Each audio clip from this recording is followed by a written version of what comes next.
तो इसलिए वो श्रद्धा उस पे आती है, उसका आदर आता है, उस पे समर्पण होता है, उसके आगे झुक जाते हैं, हमें नजर आता है। जहाँ नजर आता है, दिखाई देता है, सुनाई देता है, प्रत्यक्ष, वो ही सदगुरु होता है, वो सौभाग्य से मिलता है। खाली कहने को नहीं है। आसन पे कोई बैठा हो, कोई खास वर्दी में, ड्रेस में, पहनावे में बैठा हो, कोई नहीं, वो सदगुरु की पहचान है। बहुत बहुत बढ़िया, बहुत बढ़िया। तो सेम जी, आज का विषय जैसे भी आरंभ किया जाए, आपकी आज्ञा। जी, सबको प्रणाम करता हूँ। उन जीवात्माओं को, जिन जीवात्माओं की इच्छा, लक्ष्य और उद्देश्य परमात्मा है,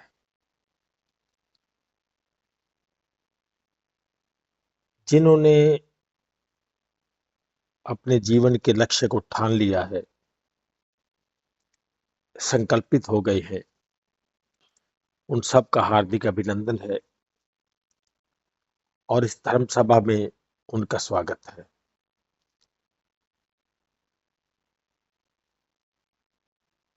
जब मैं आया तो लांबा जी कुछ बोल रहे थे, तो बहुत अच्छी बात कही उन्होंने। आज मैं उसी को लेकर बात करूंगा। जीव के संस्कार पर वो बात कर रहे थे। तो आत्मा जो है वो अलिप्त है। आत्मा अलिप्त है, जबकि जीव जो है वो इस तन के रोम रोम में समाया है, समाया रहता है। अगर जीव इस रोम रोम में नहीं समाएगा तो उसे इस शरीर के सुख दुख का आभास कभी होगा ही नहीं। और जब वो शरीर को छोड़ देता है तो फिर इसको कुछ भी करो, उससे कोई फर्क नहीं पड़ता। और जब जागृत में है तो इसका कोई एक बाल भी उखाड़ेगा तो भी चिल्लाएगा कि मुझे दर्द हो रहा है, मुझे। अब ये मुझे जो शब्द है ना, ये बहुत गहरा है। इस मुझे का परिवर्तन होना है। मुझे, मुझ, मुझे, मैंने, मैं, ये शब्द जो है बड़ा निराला है, बड़ा विलक्षण है। अब क्योंकि जीव की जो लिप्तता है वो पूरे तन में बनी रहती है, और अगर पूरे तन में नहीं बनेगी तो फिर ये अपने आप को कभी तन मानेगा भी नहीं कि मैं तन हूं, कभी नहीं स्वीकार करेगा। स्वीकार करता है अपनी लिप्तता के कारण।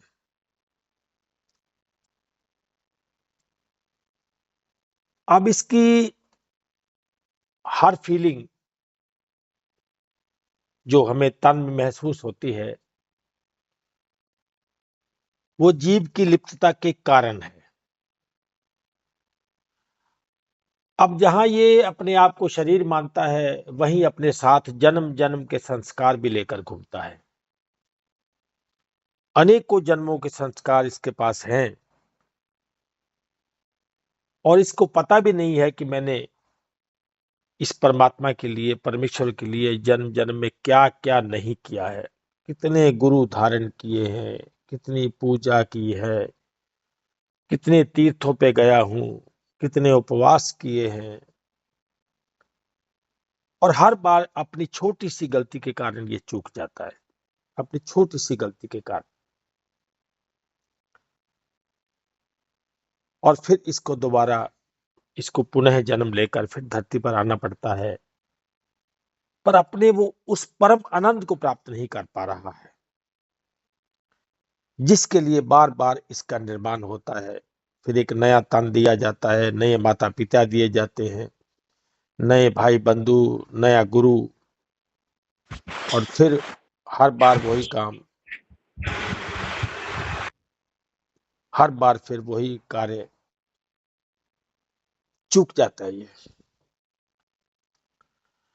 जब ये किसी भी शरीर में जन्म लेता है, जैसे अभी आज के जन्म को चेक कर सकते हैं, तो हर व्यक्ति अपने अपने विचारों को, अपने अपने स्वभाव को जरा चेक करके देखे। जब वो अपने स्वभाव को चेक करेगा तो उसे कुछ बातें ऐसी अजीब लगेंगी, विलक्षण लगेंगी, जो उसके अंदर भरी पड़ी है, उसके जन्म जन्म के संस्कार। श्री कृष्ण जी अध्याय 15 के श्लोक 8 में कहते हैं कि अर्जुन, जब जीव तन को छोड़ता है ना, तो जैसे वायु गंध के स्थान से गंध को ग्रहण करके ले जाती है, तो ऐसे ये जो जीव है ना, मन सहित अपनी इंद्रियों को भी साथ में लेके जाता है। केवल मन नहीं जाता, अपनी सूक्ष्म इंद्रियों को भी साथ ले जाता है कि जो भोग बचे हैं उसको भी पूरा करना है। और फिर एक नए तन में जाता है, फिर एक नया तन मिलता है, परंतु वो संस्कार नहीं छूटते, वो संस्कार बने रहते हैं, इसके अंदर बने रहेंगे। तो अब मान लो जीव में कोई धर्म के संस्कार हैं, वो अपने पूर्व जन्म में भी असफल रहा है, परंतु उसने जितना भी प्रयास किया है वो उसको आगे ले जाना चाहता है। तो अब कहीं भी सत्संग में जाएगा, कहीं भी किसी धर्म सभा में जाएगा, तो भले बात वहां नॉर्मल हो रही हो, पता नहीं क्यों उसके अंदर एक वैराग्य सा आता है, उसकी आंख में आंसू भर आएंगे, वैराग्य आएगा, उसमें डूब जाना चाहेगा वो। तो वहां वो हर कार्य श्रद्धा से करने लगता है कि सोचता है जब मैं यहां आया हूं ना, तो शायद यहाँ का वो प्रभाव है जिसके कारण मुझे यहाँ कोई ऐसा वैराग्य हो रहा है, तो मुझे अच्छा लगा यहाँ आके, तो मुझे यहीं आना चाहिए। तो वो अपने आप को किसी स्थान से जोड़ लेता है कि शायद मुझे यहाँ पे आनंद आता है। वो अपने अंतःकरण की बात नहीं सुनता है, बस स्वीकार कर लेता है। फिर कुछ देर बाद उसे लगता है कि नहीं, कुछ कमी है, फिर कहीं और जाता है, फिर कहीं और जाता है। तो ऐसे ही उसे हर बार ये लगता है कि यही सब कुछ है। ये केवल आपकी बात नहीं है, मेरी भी बात है, मेरे साथ भी ऐसा होता था। जब कहीं जाना तो बस इतना वैराग्य होना कि बस शायद यही गुरु पूरा है, यही वो स्थान है जो मेरे लिए चुना गया है, तो मुझे यहीं आना चाहिए, यहीं बैठना चाहिए, यहीं रहना चाहिए। और फिर अपना धन दौलत भी वहीं लुटाने लगता है, अपने तन के द्वारा सेवा भी वहीं करने लगता है, अपना मेहनत का कमाया हुआ पैसा भी वहीं देने लगता है, क्योंकि उसकी श्रद्धा हो गई ना वहां पे। परंतु जो वो है ना, अलिप्त आत्मा, उसका ज्ञान नहीं होता उसे।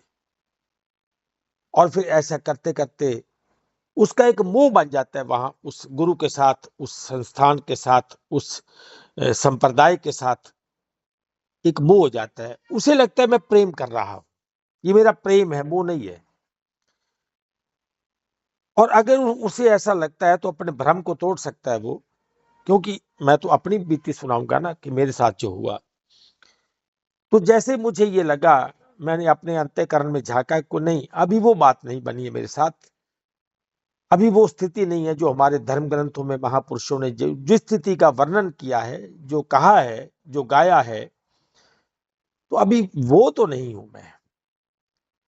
हाँ, मेरे शब्दों में वैराग्य होगा, मेरे भावों में वैराग्य होगा, परंतु उस वैराग्य को वो स्थान नहीं मिला है, वो मंजिल नहीं मिली, वो उपलब्धि नहीं मिली है जिसे मैं ये कह सकूं कि हाँ, अब मैं जानता हूं, अब मैं जानकार हो गया हूं। हाँ, कुछ ऐसे भी मिलते हैं कि जानते कुछ भी नहीं, परंतु सब कुछ जानने का प्रदर्शन करते हैं। परंतु जब उनसे बात होती है तो एक छोटी सी बात को भी वो हल नहीं कर पाते, उनकी बात कट जाती है, तो तब उनको चोट तो लगती है, परंतु उनका वो जो विश्वास है वो इतना दृढ़ होता है कि वो उसको छोड़ना नहीं चाहते, उसको पकड़े रहना चाहते हैं। तो वो सत्य को ठोकर लगा देते हैं कि नहीं, भले आपके पास सत्य हो, परंतु मेरा विश्वास आपके सत्य से कहीं बड़ा है। तो फिर वो उस मंजिल से, उस लक्ष्य से वंचित रह जाते हैं। जीव के पास एक शक्ति होती विशेष, जिसे अनुभव निरपेक्ष कहा जाता है। अनुभव निरपेक्ष।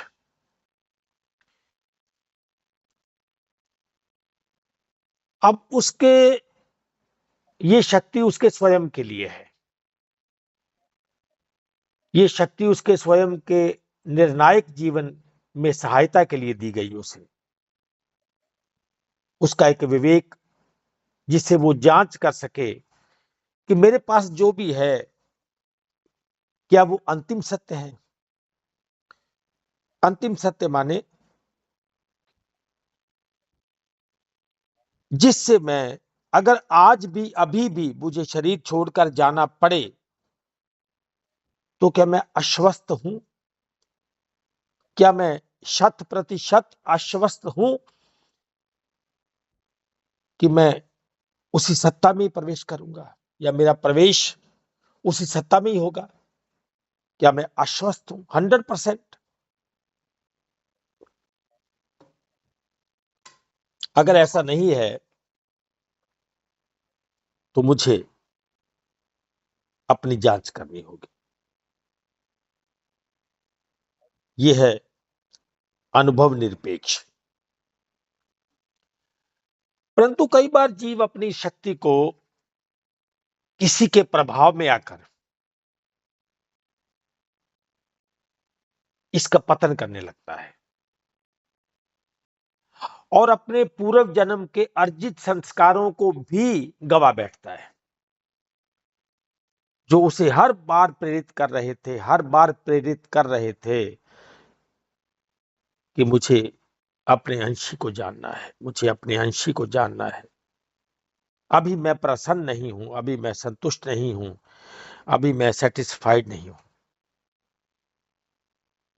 परंतु उसका जीव जो पूर्व संस्कारी है उसे प्रेरित तो करता रहता है, इसमें तो कोई संदेह नहीं। परंतु लोक लाज, संशय, दबाव, मोह, कट्टरवादता आदि के कारण जिसको उसने अपने आसपास, अपने इर्द गिर्द लपेटा हुआ है, वो अपने इस जाल को तोड़ नहीं पाता है। वो तोड़ नहीं पाता है अपने इस जाल को। इसके लिए श्री कृष्ण जी ने अर्जुन को अध्याय 6 में इसका बड़ा सुंदर उपदेश किया है। अर्जुन क्योंकि डबल माइंड है, दो मन वाला, एक तरफ वो युद्ध नहीं करना चाहता, परंतु एक तरफ उसके अंदर वो अपमान की और जो लूट हुई है उसके साथ, जो अन्याय हुआ है, अनीति हुई है, अत्याचार हुआ है, उसके लिए वो दृढ़ संकल्पित भी है। परंतु वो डबल माइंड है कि मैं करूं तो क्या करूं। एक तरफ मेरा इतना बड़ा मोह का भंडार, इतना बड़ा मेरा वो, मेरे अपनों का खजाना मेरे सामने खड़ा है, जिसमें मेरे द्वारा वो हीरे मोती हैं जिनको मैं बहुत प्रेम करता हूं, और एक तरफ एक तुच्छ राज्य है। तो राज्य छोटा है, ये बड़े हैं। परंतु जो अर्जुन का संस्कारी जीव है ना, वो उसको डबल माइंड किए हुए है। एक बार अवश्य सोच के देखना, एक बार केवल, कि पांचों भाइयों में युधिष्ठिर, भीम, अर्जुन, नकुल और सहदेव, ये पांच है ना। अर्जुन के बारे में तो उसको पता भी नहीं था, ओ सॉरी, उसके करण के बारे में तो पता भी नहीं था उसे कि मेरा एक छठा भाई भी है। तो विचार करके देखना कि अगर किसी को धर्म के लिए किसी गुरु ने चुनना हो तो किसको चुनेगा। मानो पांचों सामने खड़े हैं, युधिष्ठिर, अर्जुन, भीम, नकुल, सहदेव। मान लो पांचों में से किसी गुरु ने किसी को चुनना हो तो किसको चुनेगा? तो निस्संदेह युधिष्ठिर को, निस्संदेह युधिष्ठिर को चुनेगा, क्योंकि वो धर्मपुत्र है। उसने जीवन काल में कभी झूठ ही नहीं बोला आज तक, सदैव सत्य पे चला। सत्यम वद धर्मम चर। सत्य का इतना बड़ा भक्त, इतना बड़ा पुजारी, धर्मनिष्ठ, संतों जैसा स्वभाव।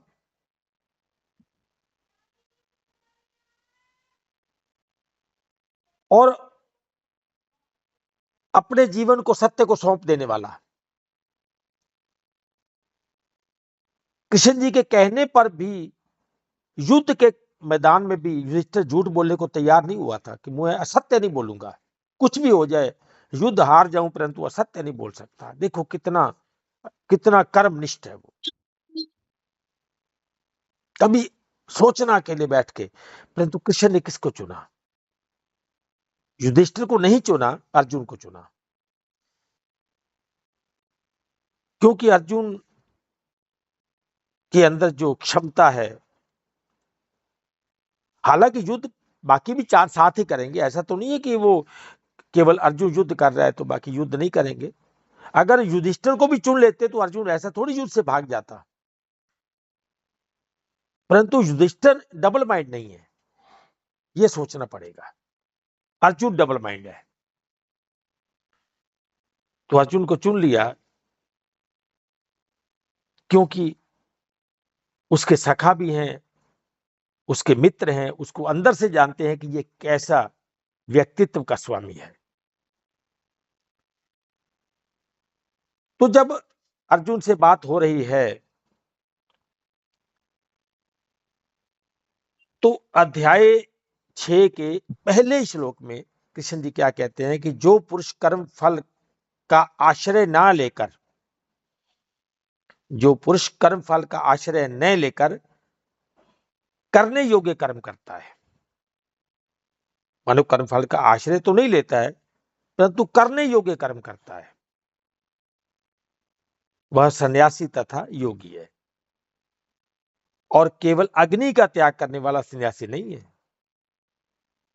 मैंने गृहस्थ का त्याग कर दिया है तो मैंने फला चीज का त्याग कर दिया, तो खाने का त्याग कर दिया है, अब यान नहीं खाऊंगा, केवल फ्रूट खाऊंगा, तो केवल जल पीऊंगा, तो केवल कंदमूल खाऊंगा, तो केवल घास खाऊंगा। नहीं नहीं, केवल अग्नि का त्याग करने वाला सन्यासी नहीं है, तथा केवल क्रियाओं का त्याग करने वाला योगी नहीं है। मैंने क्रियाओं का त्याग कर दिया तो मैं योगी हो गया। तो अर्जुन इसको जरा समझो। अब ये उसके संस्कारों को जगा रहे हैं। जैसे हनुमान जी को पता नहीं था कि मेरे में कितनी शक्ति है, तो उसको एहसास करवाया गया कि देखो आपके अंदर क्या है, उसको जागो, जरा जागो मोहन प्यारे, जागो। हे अर्जुन, जिसको सन्यास ऐसा कहते हैं उसी को तू योग जान, क्योंकि संकल्पों का त्याग न करने वाला कोई भी पुरुष योगी नहीं होता।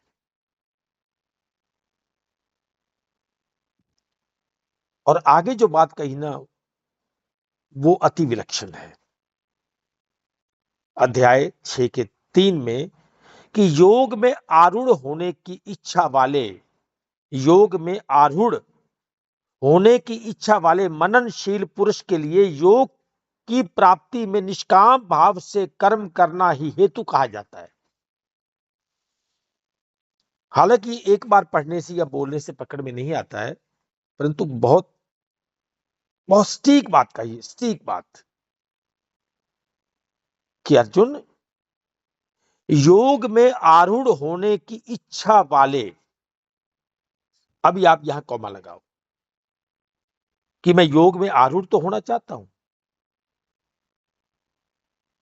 जाना चाहता हूं, प्रवेश पाना चाहता हूं, उसको प्राप्त करना चाहता हूं, योगी होना चाहता हूं, इच्छा वाले मननशील पुरुष, ऐसा मेरे अंदर मनन भी चलता है,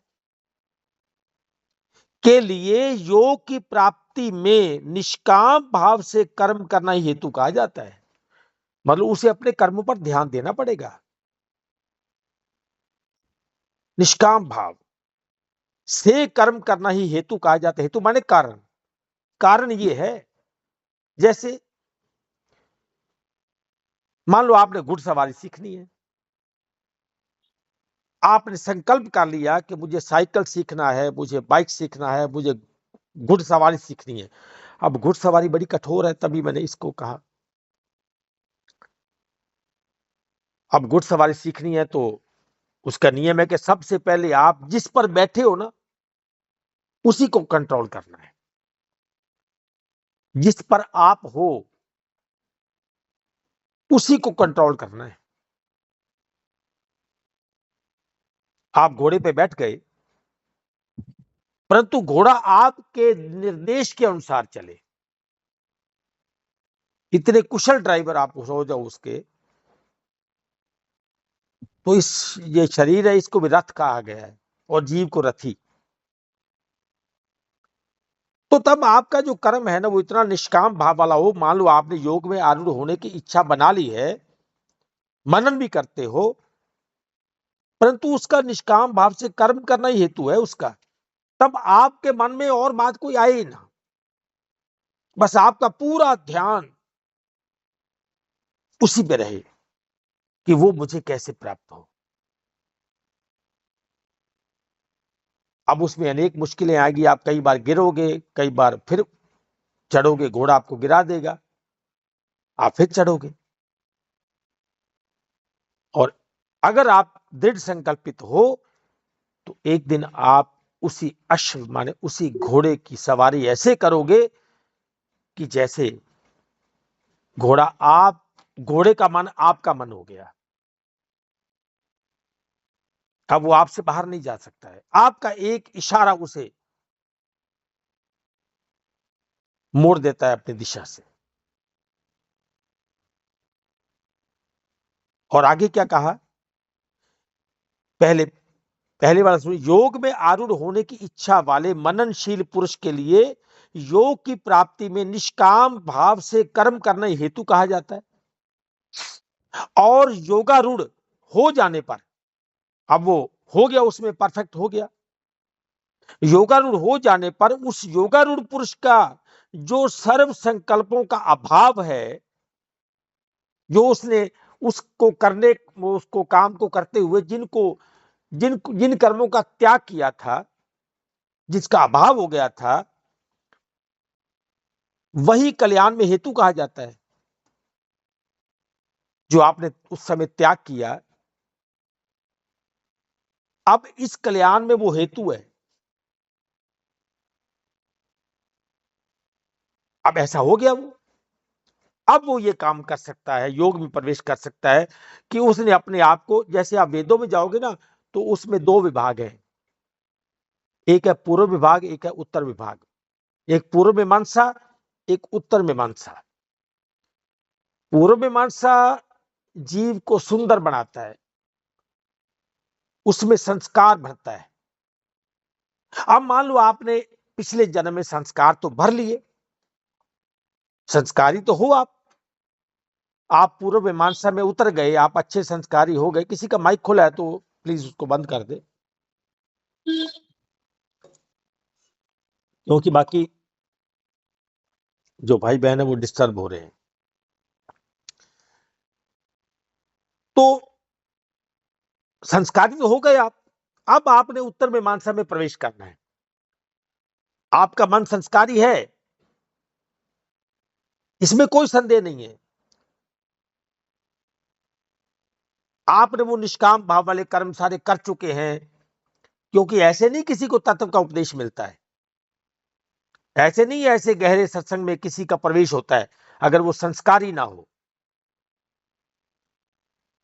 परंतु कई बार होता क्या है कि वो ग्रुप में आकर भी, ऐसी बातें सुनकर भी इसी मार्ग को बहस का मार्ग बना लेता है, आर्गुमेंट।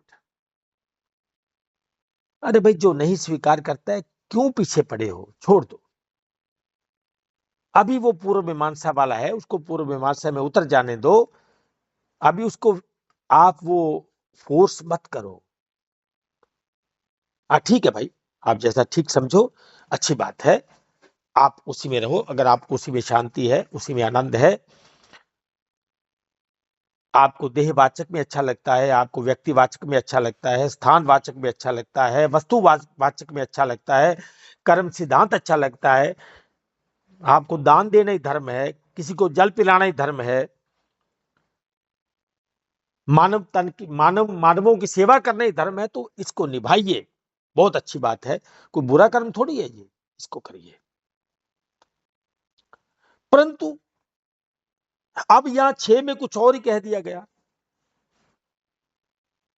कि अगर कोई योग में आरूढ़ होने की इच्छा वाले मननशील पुरुष के लिए योग की प्राप्ति में निष्काम भाव से करना हेतु कहा जाता है, और योगारूढ़ हो जाने पर उस योगारूढ़ पुरुष का जो सर्व संकल्पों का अभाव है, जो वो इतना बड़ा त्याग कर चुका है,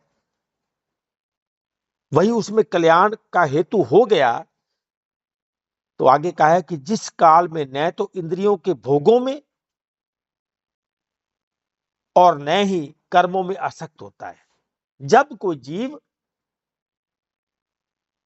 ऐसा संस्कारी हो गया, बन गया, प्लेटफॉर्म तैयार हो गया, अब उसे ज्ञान में प्रवेश करना है, बस अब उसे केवल ज्ञान में प्रवेश करना है। जिस काल में, मानो जिस समय, जिस जन्म में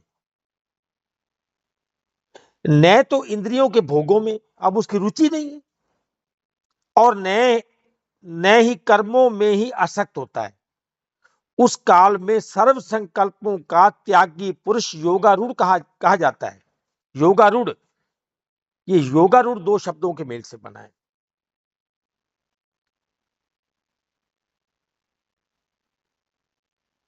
अर्थात अपने सिवा किसी और नाम से जाना जाना, जो मेरा नाम है उससे नहीं जाना जाता मैं, जबकि जो मेरा गुण है, स्वभाव है, मैं उसके नाम से जाना जाने लगा। मेरा वास्तविक पहचान छुप गई, संसारिक पहचान छुप गई, और वो पहचान बाहर आ गई। भले वो धर्मात्मा की पहचान है, भले फिर वो असुर की पहचान है। अब योगारूढ़ को आप जैसे आप बोलते कमल, मानो है कहां, कीचड़ में, परंतु धर्म में उसकी उदाहरण है। तो ये उसके मतलब, ये उसका गुणवाचक के कारण हम लेते हैं, वरना कमल जो यहां खिलता है ना, उसका जहां खुराक ले रहा है वो अच्छी नहीं है, परंतु उसके अंदर जो गुण है ना वो अच्छा है। ऐसे अवगुण माने दशानन, दशानन बोलते ना रावण को, तो हमने उसके अवगुण को पकड़ लिया कि वो बस इन्हीं 10 में लगा रहा, बस इसके ही आनंद में लगा रहा।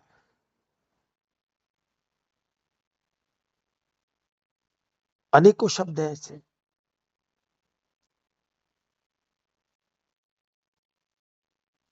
अब उसके सामने 2 ही रास्ते हैं। जब इतना कुछ कर लिया, अब मेरा जीव धर्म में प्रवेश करना चाहता है, अपने वास्तविक घर में प्रवेश करना चाहता है, अपने देश में प्रवेश करना चाहता है, तैयार है इसके लिए, वो सब कुछ कर चुका है, निर्मल हो चुका है। अब उसे उत्तर मीमांसा में प्रवेश करना है। अब आपने सुना होगा किसी कुछ कुछ छोटे छोटे बच्चे गाने लगते हैं, 5-10 साल का बच्चा भी इतना अच्छा गाता है। अब ऐसा नहीं है कि वो एक ही जन्म में हो गया परफेक्ट, ये उसके जन्म जन्म की साधना है। अब क्या किया, बच्चा तो गाना चाहता है, उसके अंदर वो काबिलियत है, परंतु मां ने बोला मुझे तो इसको डॉक्टर बनाना है, मुझे तो इसको इंजीनियर बनाना है, मुझे तो इसको वकील बनाना है, तो मुझे इसको जज बनाना है, तो मुझे इसको आईपीएस करवाना है, तो ये करवाना है, तो वो करवाना है। अब उसको फोर्स किया जाने लगा। आप बेचारे का मन तो है पेंटर बनने में, मन तो है उसका फोटोग्राफर बनने में, मन तो है उसका संगीतकार बनने में, मन तो है उसका गीतकार बनने में, उसके अंदर एक शायर छुपा है, उसके अंदर एक गायक छिपा है, पर उसकी काबिलियत को ना देखते उसके साथ धक्का करेंगे तो वो बेचारा संशय के कारण, भय के कारण, माता पिता के उस इच्छा के कारण अपने मार्ग को त्याग देगा और उसकी जन्म जन्म की साधना व्यर्थ हो गई। और अगर उसे वो दृढ़ संकल्पित हो गया तो फिर वो अपना काम कर लेगा, आज नहीं तो कल, कल नहीं तो, क्योंकि उसके उसके अंदर एक अनुभव निरपेक्ष नाम की चीज है, उसका प्रयोग करना चाहिए उसे कि मेरे जीवन की दिशा मुझे किस तरफ ले जाना चाहती है। यहां ऐसे भी धरती पर हुए जिनका नाम आज धर्म ग्रंथों में अंकित है, भले वो उस कुल में पैदा हुए जो असुर कुल था, उस कुल में पैदा हुए जो जानवर को काटते थे, जैसे सतना कसाई हम बोलते हैं, परंतु जीव जो था ना वो संकल्पित था और अंत में एक दिन भक्त बना। वो गणिका वैश्य का नाम आता है, कर्म बाधक नहीं बनते कभी, उसका त्याग कर सकता है, वो योगारूढ़ हो सकता है।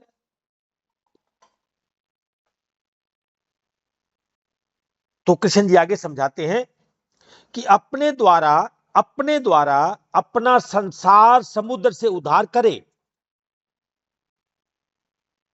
अब वो तैयार हो गया तो उद्धार करे और अपने को अधोगति में न डाले, अपना पतन मत करे, खुद को डुबोए ना, अंधविश्वासी ना बने, क्योंकि यह मनुष्य आप ही तो अपना मित्र है और आप ही अपना शत्रु है। अब छोटी सी लोक लाज के कारण, छोटे से मोह के कारण, छोटे से संशय के कारण अपने जीवन को पतन की ओर ले जा रहे हो, तो ये भी तो अच्छी बात नहीं है। तो कृष्ण जी कहते हैं अपने द्वारा अपना संसार समुद्र से उद्धार करे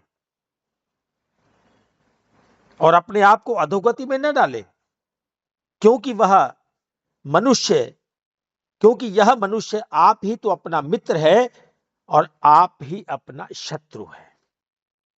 मुझे एक घटना याद आ गई।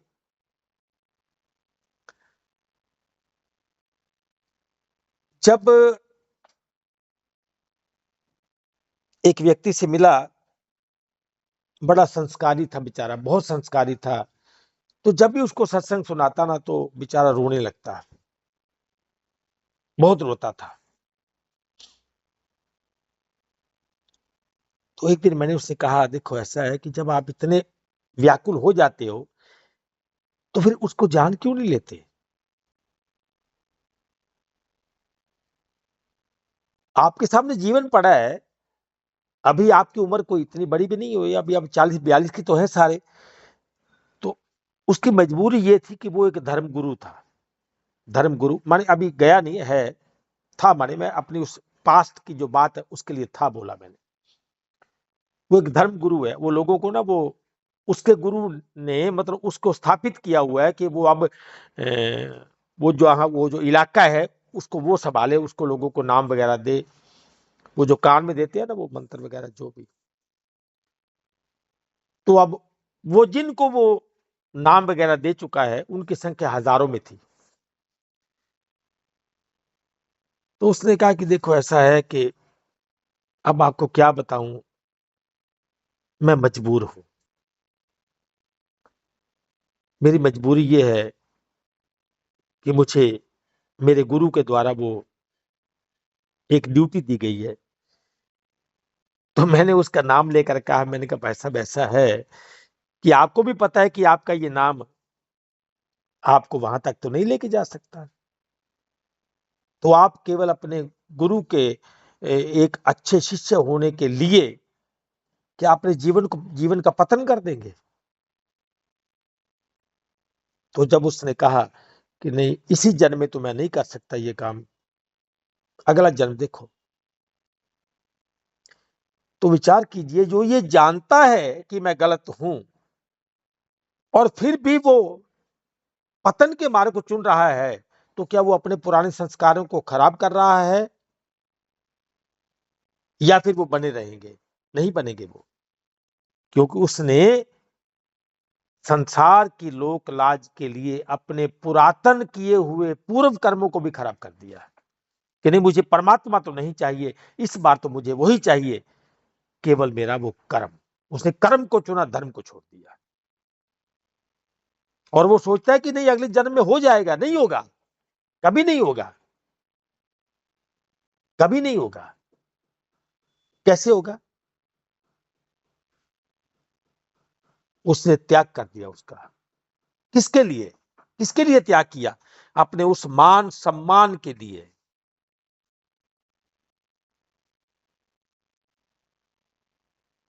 क्योंकि वो आप ही तो कोई अपना मित्र है और आप ही कोई अपना शत्रु। कई बार क्या होता है कि थोड़े से संस्कारी है, इसमें कोई शक नहीं है, संस्कारी है, इसमें कोई संदेह ही नहीं है, परंतु उसका संस्कारी होना उसके लिए बोझ बन जाता है, उसके पतन का कारण बन जाता है उसका संस्कारी होना भी। क्योंकि वो पता क्या चाहता है कि इसके लिए मुझे अब कुछ भी और ना त्याग करना पड़े, बस।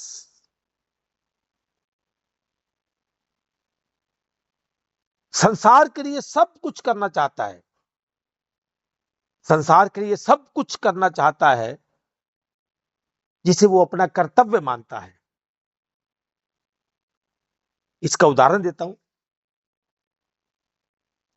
आप किसी को बोलो कि सत्संग में आया करो, तो वो बोलता है कि क्या करूं भाई साहब, समय नहीं मिलता है कि सुबह काम पे जाना होता है, ऑफिस जाना होता है, अब तैयार होते होते बड़ी मुश्किल नाश्ता करते करते 10 बज जाते हैं, तो 9:30 पौने 10 बज जाते हैं, बस 15 मिनट का रास्ता है, भागा दौड़ी में ऑफिस पहुंचते हैं, शाम को थक हार के घर आते हैं, तो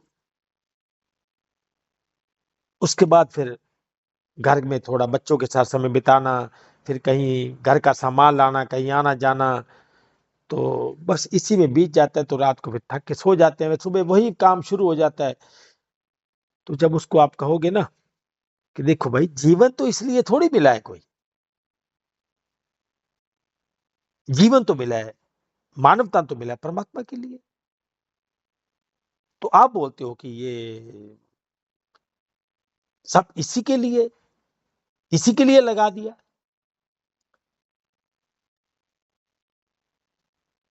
तो पता उत्तर क्या देता है? हो सकता है आपने भी ऐसा उत्तर सुना हो, तो आज आप भी सुन लीजिए को क्या उत्तर देता है। बोला ऐसा है जी। तो मैंने कहा, जब आप अपनी दुकान के लिए, अपने बिजनेस के लिए, अपने खेत के लिए, नौकरी के लिए जब इतने 8-8 10-10 घंटे रोज लगाते हो, तो जिसके लिए जीवन मिला है उसके लिए कुछ भी नहीं? क्या सप्ताह में एक बार भी नहीं?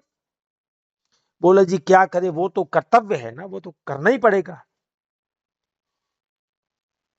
हाँ, ये है कि अगर परमात्मा चाहेगा तो अगली बार जरूर आएंगे।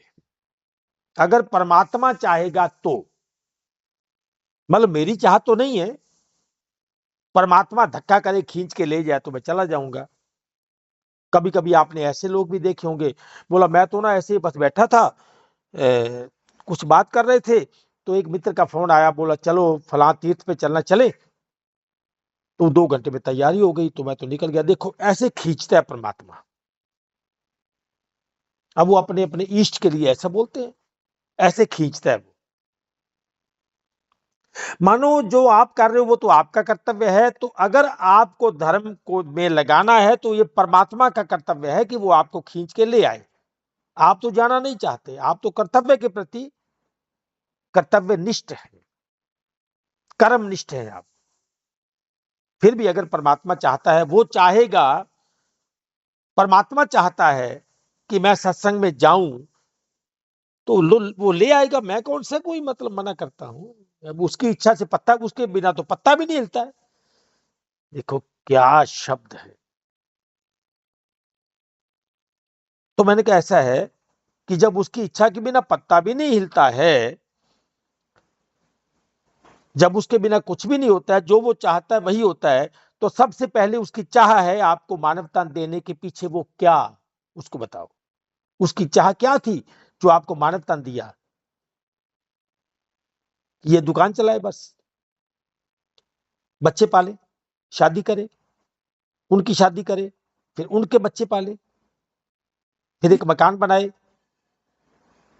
फिर थोड़ा सा बैंक बैलेंस रखे और बच्चों के नाम एफडी करा दे, और उसके बाद ये संसार से चला जाए। तो ये हो गया मानवता का लक्ष्य पूरा, जिसे आप कर्तव्य मानते हो। कर्तव्य तो ये था, आपने कर्तव्य उल्टा कर दिया। भई प्राप्त मानक देहरिया, गोविंद मिलन किए हो तेरी बरिया, अवर काज तेरे किते न काम। वो तो किसी काम के नहीं। हाँ, फिर भी आपने कहा अगर भगवान चाहेगा तो उसकी मर्जी के बिना तो कुछ नहीं होता।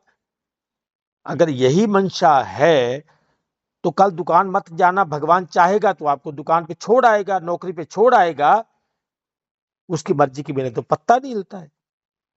तो आप घर बैठना, अगर भगवान में शक्ति हुई तो आपको जाके नौकरी पे जाके ऑफिस छोड़ आएगा, खींच के ले जाएगा, यहां काम करो, मैंने आपको जन्म इसलिए दिया है। अब वो बात इस पे लागू करो जरा, कि भगवान मैं तो दुकान पे नहीं जाना चाहता हूं, अगर फिर भी आपकी मर्जी के बिना तो कुछ होता नहीं है, फिर भी आप चाहते हो तो मुझे दुकान पे छोड़ाओ, मुझे नौकरी पे छोड़ाओ, मुझे खेत में छोड़ाओ, तो मेरी क्या औकात है, मैं तो चला जाऊंगा। बोले नहीं नहीं नहीं नहीं नहीं, ऐसा नहीं है। देखो एक वो तो देखो जी कर्तव्य है, आपकी बात ठीक है, आपकी बात ठीक है। नहीं ठीक है आपकी बात, ये तो आपकी बात ठीक है। अब दुकान पे तो जाना ही है जी, देखो बच्चों को तो पालना है ना, तो ये तो देखो जी अब वो उसके बाद उत्तर नहीं आ रहा है उसको। अब देखो जी ये तो है, वो तो है, देखो जी, हाँ जी हाँ जी, वो ये वो, हाँ फिर वो जो ऐसा जी, पता नहीं क्या क्या। तो क्या ये उत्तर है कि कपट है? कहीं ये छल कपट तो नहीं है? कहीं ये स्वयं का शत्रु तो नहीं हो गया है? जैसे कृष्ण जी ने कहा कि अपने द्वारा अपना संसार समुद्र से उद्धार करे और अपने को अधोगति में न डाले। अब कोई तो समझाएगा भाई, किसी ने मुझे भी समझाया था। कृष्ण जी कहते हैं क्योंकि यह मनुष्य आप ही तो अपना मित्र है और आप ही अपना शत्रु है।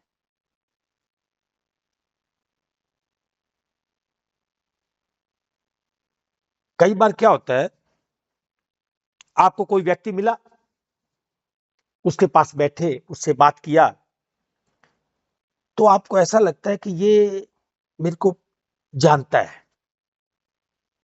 अब वो कहाँ का, आप कहाँ के। अब वो बैठा विदेश में, तो आप बैठे हैं भारत में। आप बैठे हैं अमेरिका में, तो वो बैठा है इंग्लैंड में। आप बैठे ऑस्ट्रेलिया में और वो बैठा है अफगानिस्तान में।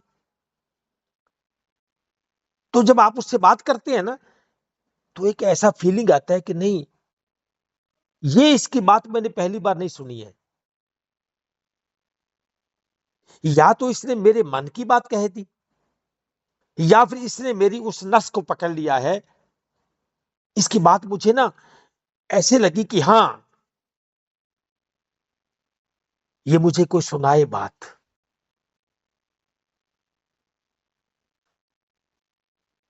और मुझे जब से मैंने ऐसा सुना है ना, तब से मुझे थोड़ा थोड़ा व्याकुल हो रहा हूं।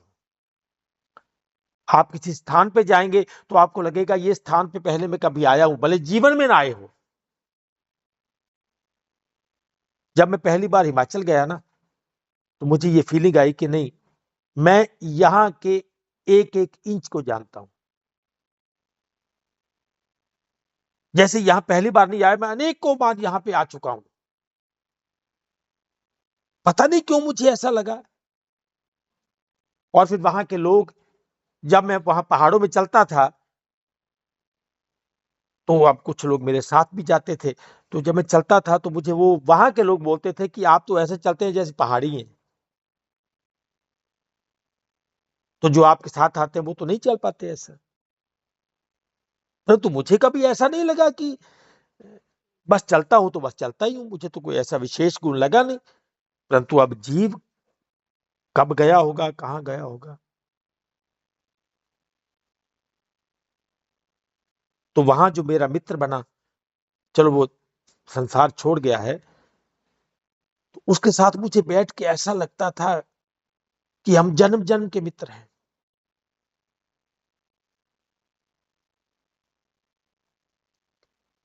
तो जीव आपको ऐसे संस्कार, ऐसे भाव आपको देगा, आपको लगता है, पर आप उनको इग्नोर करके फिर अपने रास्ते चल पड़ते हो और अपनी बात नहीं सुनते, अपनी बात नहीं सुनते। अपने अंतःकरण की आवाज को जानने की चेष्टा किया करो, सुना करो, अपने पास बैठा करो कुछ देर। वो एक गीत आता है रफी जी का कि पास बैठो तबीयत बहल जाएगी, मौत भी आ गई हो तो टल जाएगी। क्योंकि आपका अंतःकरण आपसे कुछ कहना चाहता है, बहुत जन्मों से कहना चाहता है, वो बहुत जन्मों से। अपने आप से बात किया करो कुछ देर। संसार में व्यस्त होकर अपने आप को इग्नोर मत करो, अपने दुश्मन मत बनो। बहुत कुछ छुपा है आपके अंदर, बहुत कुछ छुपा है आपके अंदर। ये संस्कारी जीव को ऐसे ही उपदेश नहीं मिलता है। और आप छोटे से तुच्छ से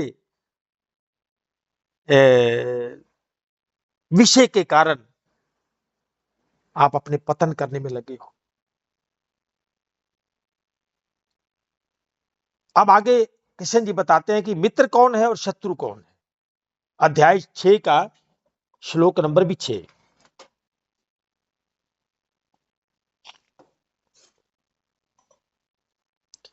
जिस जीवात्मा द्वारा मन और इंद्रियों सहित शरीर जीता हुआ है, मान लो काम उसने ये पहले किया हुआ है।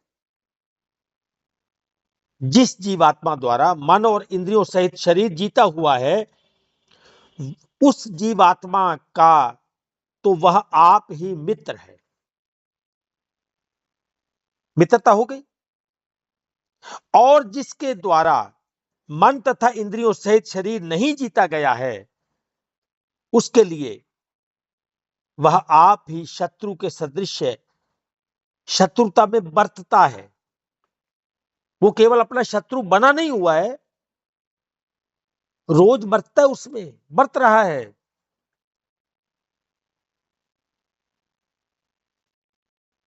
रोज झगड़ा करता है उससे, अपने आप से, आपसे, अपने आप से रोज लड़ाई करता है वो। अपनी बात नहीं मानता है वो। आपको ऐसे अनेकों लोग मिले होंगे, अनेकों लोग, याद करो, अनेकों ऐसे लोग मिले होंगे। परंतु आपने कभी सोचा नहीं होगा कि ये कहना क्या चाहता है। क्या बोले भाई साहब, कोई तरकीब बताओ, कोई तरकीब बताओ। मुझे ना 10-15 साल से ना वो स्मोकिंग की बड़ी गंदी आदत है। मैं छोड़ना चाहता हूं, मगर छोड़ नहीं पा रहा। मैंने कहा छोड़ना चाहते हो फिर भी छोड़ नहीं पा रहे हो, तो रोकता कौन है? छोड़ना चाहते हो पर छोड़ नहीं पा रहे हो, छोड़ना कौन चाहता है? बोला मैं। तो मैंने कहा छोड़ कौन नहीं पाता? बोला मैं। है ना कमाल की बात। तो अर्जुन यही तो डबल माइंड था, यही तो है मेरे दो मन। और कोई बोलता है मेरे दो मन नहीं, मन तो एक ही होता है ना, मन तो दो ही होते हैं, एक चेतन एक अवचेतन।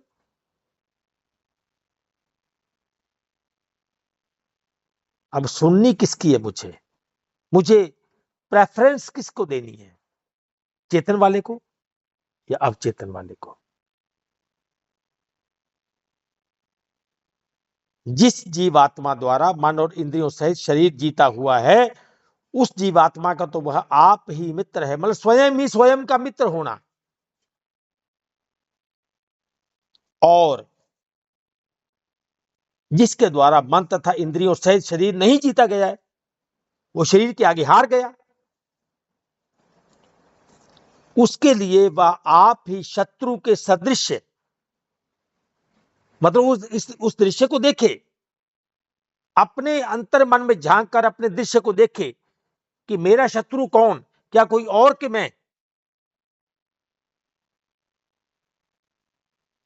जानता है मेरी दिशा गलत है, जानता है, समझता है, उसका निरपेक्ष अनुभव उसे रोज बोलता है कि तू गलत है, अभी कुछ कमी है, पर वो नहीं सुनना चाहता है अपनी बात। समझाता है बुद्धि के द्वारा, नहीं नहीं समझो,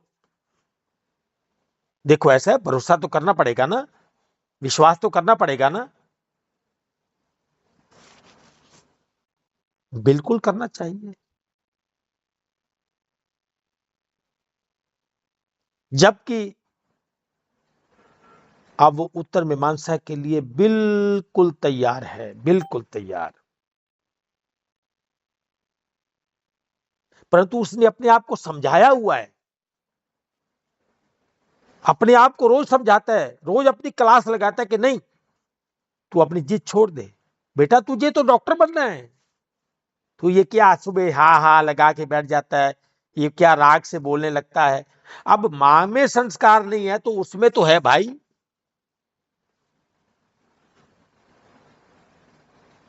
आप अपने संस्कार उसमें ठूस दोगे तो क्या करेगा, कहां जाए?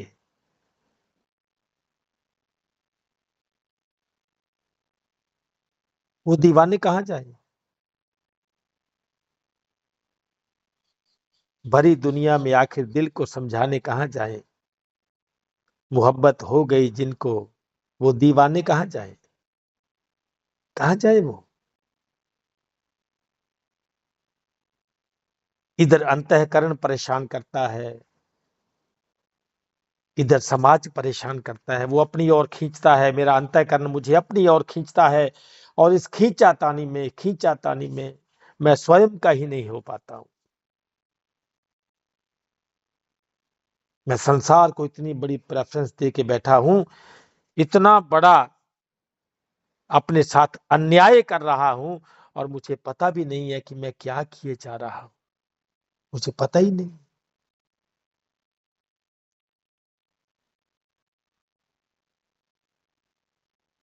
स्वयं की दीवानगी को दांव पे लगा दिया, स्वयं के प्रेम भरे हृदय को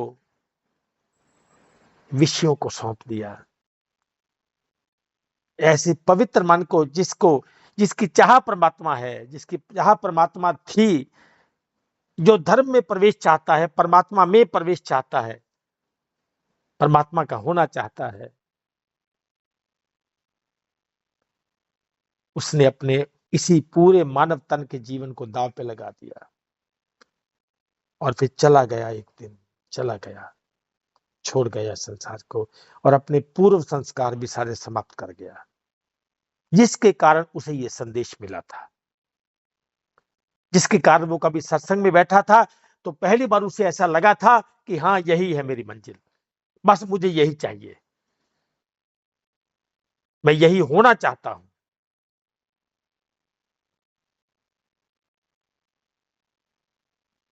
नर तन पाए विषय मन दे, पलट सुधा ते सठ विष दे। इसलिए महापुरुषों को कहना पड़ा कि करतूत पशु की, मानस जात, तेरे कर्म सिद्धांत तो ये जानवर वाले हैं। खाना पीना सोना और बच्चे पैदा करने के सिवा तुम संसार में कर्तव्य तो अब इसको मानते हो, करना सब कुछ इसके लिए चाहते हो, और अपने उसी पवित्र पावन जीव के लिए कुछ भी करना नहीं चाहते, और वो संसार में लिपटा जा रहा है, लिपटा जा रहा है, लिपटा जा रहा है।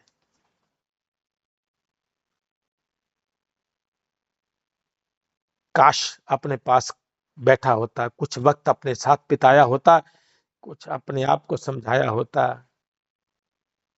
लोगों से कह रहा है तू, लोगों से कह रहा है तू कि खुदा तो एक है, पर पूछ अपने दिल से इसमें क्यों भेद है।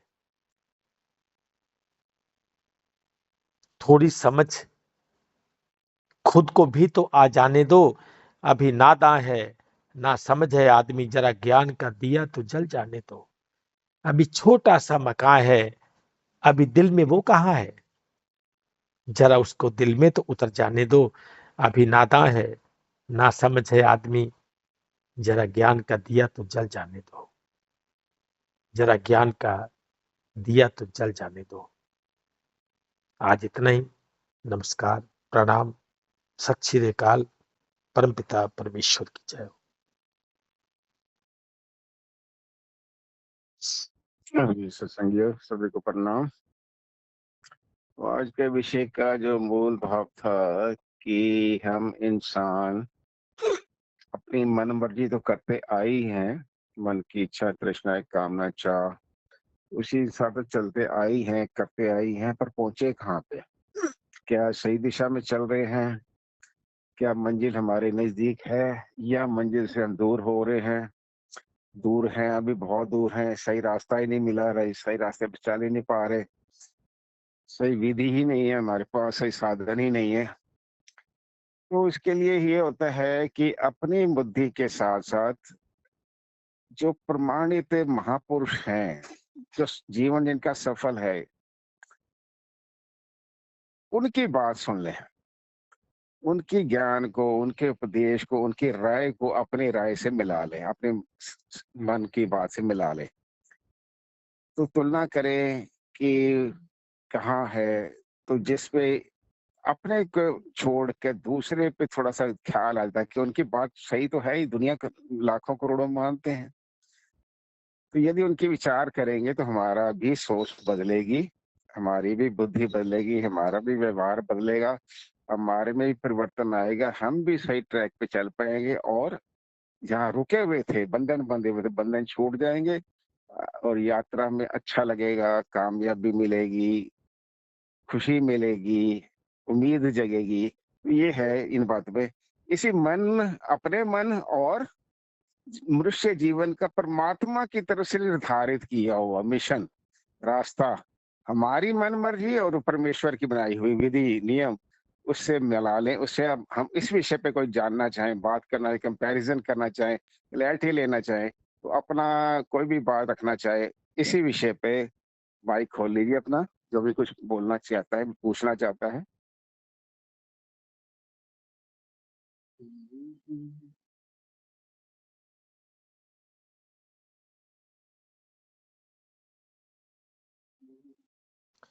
लांबा जी, किसी का माइक नहीं खुला है, तो मैं हाँ, इसकी तो इसकी क्लैरिटी आ दीजिए। कुछ और थोड़ी हाँ। अपने आप ही बिना कहे दे देता हूं, और दूंगा एक गीत के माध्यम से। आज का जो गीत है उसे जरा ध्यान से सुनना, तो हो सकता है उसमें थोड़ी और क्लैरिटी हो जाए। क्योंकि धर्म ग्रंथों के सिवा संसार में और भी बहुत से ऐसे व्यक्ति हुए हैं जिन्होंने जो लिखा ना शायरी में, तो वो भी इसी को लेकर लिखा। भले वो परेशान होकर लिखा, या भले किसी की परेशानी को देखकर लिखा।